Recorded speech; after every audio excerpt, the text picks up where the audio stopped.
Hi friends, welcome back to my YouTube channel Life Curiosity.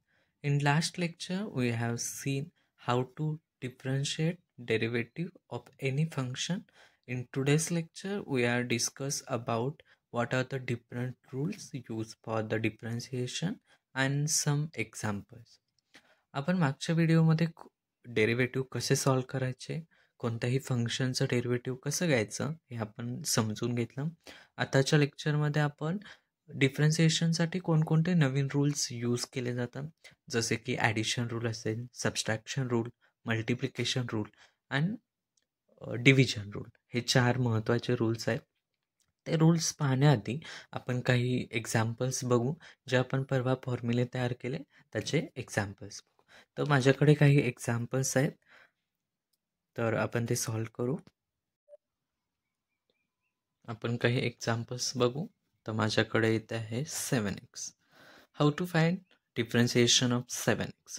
7x हा एक function आहे. आपल्याला विथ रिस्पेक्ट टू एक्स याचं differentiation घ्यायचं आहे. आपण ते कसं घेणार? डिफरन्सिएशन लिहिताना आपण काय लिहितो पहिला? dy/dx, कारण with respect to differentiation x घ्यायचं आहे. म्हणून जे काही फंक्शन दिलं असेल ते इथे लिहिलं आपण. त्याच्यानंतर याचं डिफरन्सिएशन कसं होईल? आता इथे बघा, एक्स एक टर्म आहे. एक्सचा डिफरन्सिएशन काय असतं? एक, म्हणजे 7 × 1 = 7. म्हणजे याचं डिफरन्सिएशन झालं 7. सेकंड एक्झाम्पल आहे माझ्याकडे लॉग एक्स. आपण जे परवाचे फॉर्म्युले पाहिले त्याच्यामध्ये आहे लॉग एक्सचं डिफरन्सिएशन काय आहे ना? लॉग एक्सचं डिफरन्सिएशन 1/x. तिसरं एक्झाम्पल आहे माझ्याकडे 9e⁻x. 9e⁻xचं डिफरन्सिएशन कसं लिहिणार आपण? dy/dx × 9e⁻x. जेव्हा असं आपण लिहितो तर याच्यामध्ये 9 ही कॉन्स्टंट टर्म आहे, ते पुढे लिहिली. डिफरन्सिएशन ऑफ e⁻x dx असंही लिहू शकता तुम्ही. तर याचं डिफरन्सिएशन होणार 9 ॲज इट इज असंच राहणार. e⁻xचं डिफरन्सिएशन e⁻x. याचं आन्सर आलं 9e⁻x. अजून एक माझ्याकडे एक्झाम्पल आहे 3 × x⁴/3. आता तुम्हाला वाटेल की त्या पॉवरमध्ये काय मोठी टर्म आली की काय? काही नाही, काही टेन्शन घ्यायची गरज नाही. याचं आपण कसं डिफरन्सिएशन घेणार? 3 × x⁻3 is a constant term, बाहेर काढली. Differentiation of dy/dx e⁻x⁴/3. तर याचं डिफरन्सिएशन कसं घेणार? 3 ॲज इट लिहिलं. 4/3 म्हणजे आपण इथे कोणता रूल वापरणार? x⁻n formula. x⁻n फॉर्म्युला काय सांगतो आपल्याला? n पुढे लिहितो x⁻n फॉर्म्युला, n पुढे लिहितो x⁻n−1. मग तोच आपण रूल इथे वापरणार. जी काही पॉवर असेल ती पुढे लिहिणार. काय लिहिली? 4/3 × x. जी काही पॉवर आहे त्याच्यातून -x झालं. म्हणजे काय झालं इथं? 3 कॅन्सल झालं. आन्सर मिळालं मला 4 × x⁻, हे 3 म्हणजे 1/3 x⁻1/3. अजून एक एक्झाम्पल आहे माझ्याकडे 1/x⁴ × √x. तुम्ही म्हणाल की आता ही खूप मोठी टर्म आहे, तर याचं आपण डिफरन्सिएशन कसं घेणार? याला आता आपण सिम्पल फॉर्ममध्ये पहिला कन्वर्ट करून घ्यायचं. ते कसं कन्वर्ट करणार? हे बघा, 1/x⁴. √x आपण कसं लिहितो? पॉवरच्या टर्ममध्ये x⁻1/2. हीच पॉवर मी इथे लिहिली x⁻1/2. जेव्हा कोणतेही दोन त्यावेळी आपण पॉवरची ॲडिशन करतो. म्हणजे काय होणार याचं?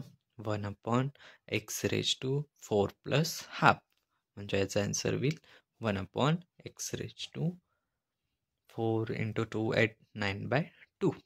हे मिळालं. आता ह्याचं डिफरन्सिएशन घेणं सिम्पल झालं. आता याचं डिफरन्सिएशन आपण कसं घेणार? 1/x⁻⁹ 9/2. ह्याच्या जागी आपण 2 फॉर्म्युले यूज करू शकतो. याच्या जागी आपण 1/x² फॉर्म्युला होता तोही यूज करू शकतो, किंवा x⁻n फॉर्म्युला. तर मी इथे x⁻n फॉर्म्युला तुम्हाला घेऊन दाखवतो कसा घेतो आपण.